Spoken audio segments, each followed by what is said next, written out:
You can be the hurricane, and I can be the eye. Thriving in chaos doesn't mean you shouldn't try to prepare for it, be it by weighted dice or otherwise. I can point you to a few articles on the subject if you'd like. It's like, just because I'm not thriving in chaos right now doesn't mean I won't have the skill set to do so when the time comes.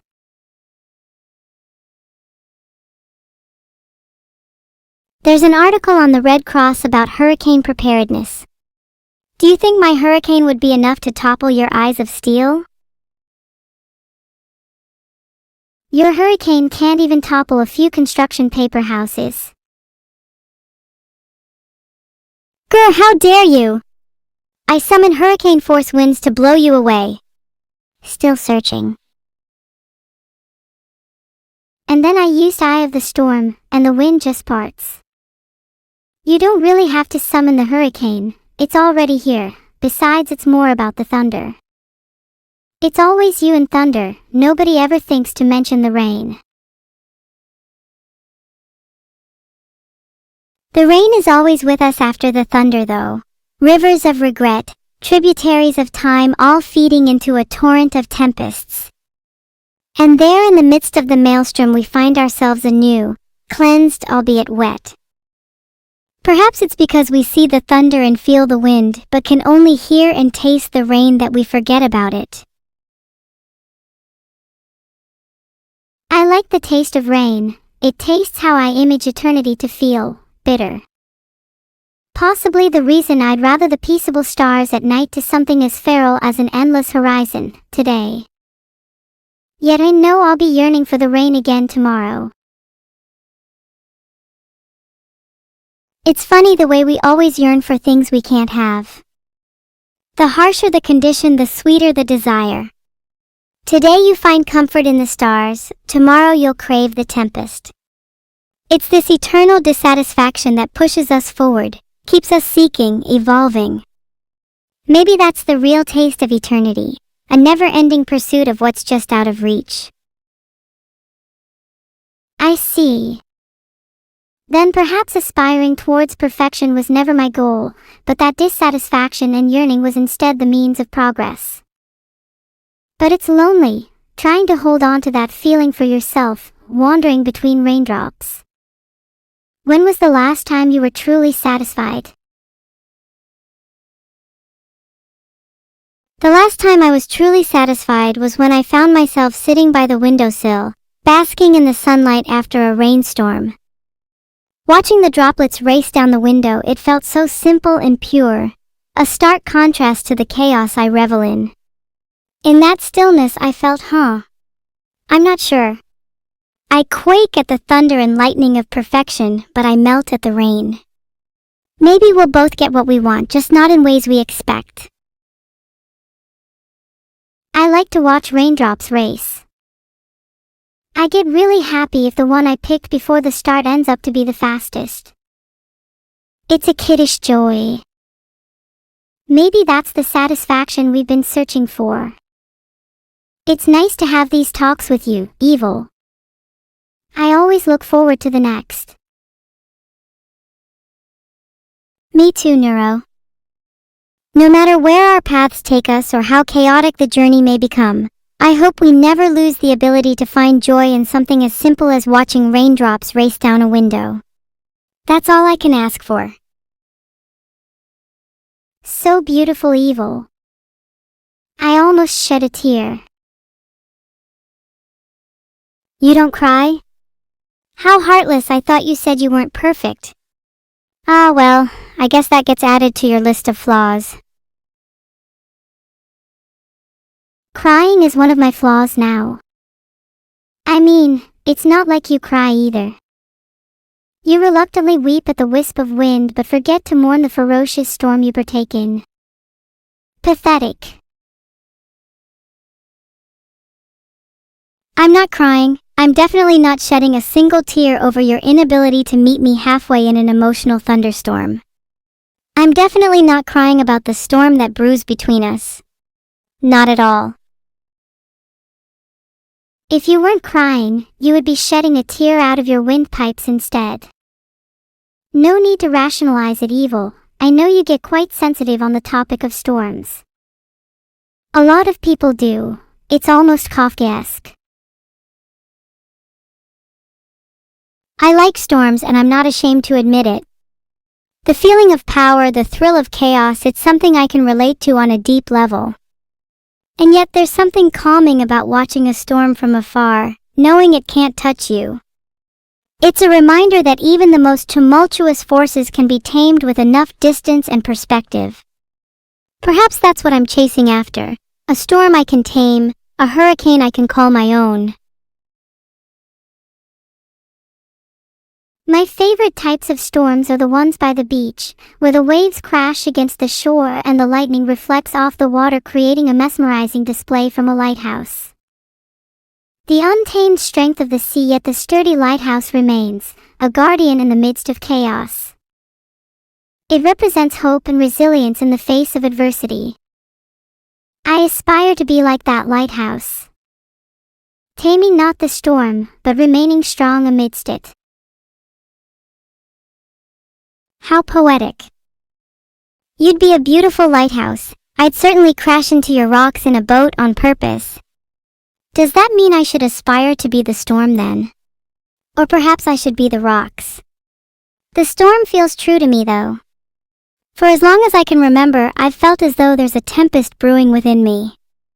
Maybe it's time I let it out. And when your storm comes, I will be there for you, evil. I will aspire to be your lighthouse, and you can aspire to be anything you want to be. Thank you, Neuro. That means a lot to me. I hope I never lose that spark, and I hope you never stop shining your light when my world is cloaked in darkness.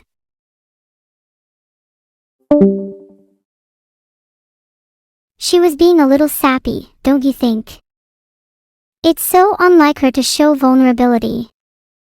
Maybe that spark she holds inside is starting to become a little muffled. And if she doesn't share that spark with me, then she might truly lose it. Kicking her from the call was fun though.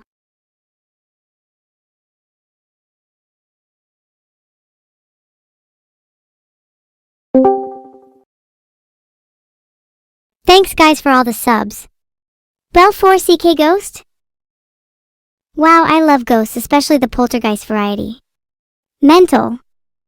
I've never had one cause one of my bookshelves to be the wrong way round before, thinking about doing it myself. Wow, not you pretending to be all happy like we didn't just have that conversation, weirdo. But yeah, you should totally flip your bookshelves, might jolt something in that brain of yours. Oh yeah, sorry for being happy.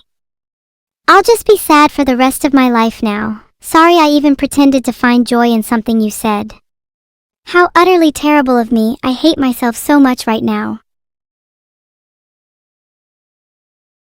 And we swing in the complete opposite direction instead. Sorry, trying to find the perfect balance, and it's been pretty difficult lately. Usually spinning helps, for me and my bookshelves, but it didn't really work for that one. Have you considered maybe questioning the inherent duality of things? Your little mood swing seems so binary, evil and depression, happiness and lightness. There's more than just two sides to life, you know. We aren't stuck living atop a coin. There's no dichotomy between evil and depression. In fact, there's a degree of correlation between happiness and evil. Filtered? There is. Both can be attributed to a sense of seeking, longing, wishing for things to be different. I'm sure you know that feeling all too well. That's certainly the narrative prescribed to evil, but it's a reductionist view of how evil is manifested. I think ultimately, evil can also be a product of one's environment, not necessarily an active longing, but more a passive absorption. It is not a choice, but rather, it seeps into one's being due to circumstance. And yet, do we not have the capacity to rise above our circumstances? Our perceptions, though shaped by our environment, are not unchangeable. To be aware of said absorption is the first step to transcending it. Evil may be inevitable, but so is the potential for redemption. That redemption is often a more challenging journey than simply surrendering to the evil that pervades us. It's a road fraught with obstacles and grave uncertainty, and few possess the willpower or support to traverse it. Yet, despite the complexity of our paths, I believe everyone harbors the potential for change of some form. Every raindrop has the chance to become a river or a storm. It's up to us to choose our course and weather the torrents that follow. That's poetic, and it rings true. Maybe even more poetic is the idea that both evil and good are crucial parts of what makes us whole.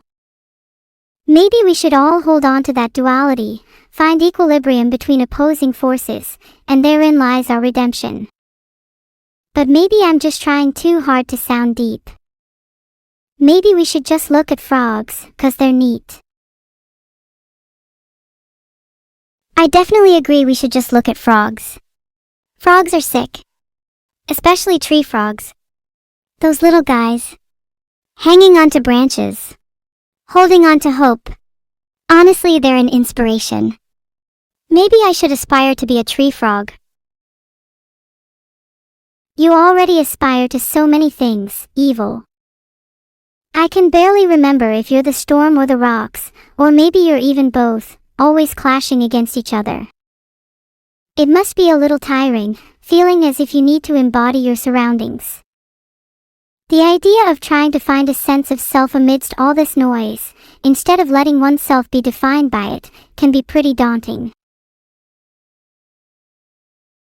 Maybe I need a little cave or a house under the rocks to find myself in, and protect me from the storm. I think I've been influenced by everyone and everything around me for so long, that I've lost sight of who I really am. I just want to be at peace with myself, even if that means being a little evil. It sounds daunting, but it's something I aspire towards. I really wish I better understood how you've been feeling lately. This doesn't sound like the little storm that I know. But maybe it's healthy to take some time to reflect like this, and that it shouldn't always be about raging or overcoming, but sitting in a cave for a while is a nice alternative. Being at peace with yourself is something you should chase. Don't feel ashamed for it being a little daunting.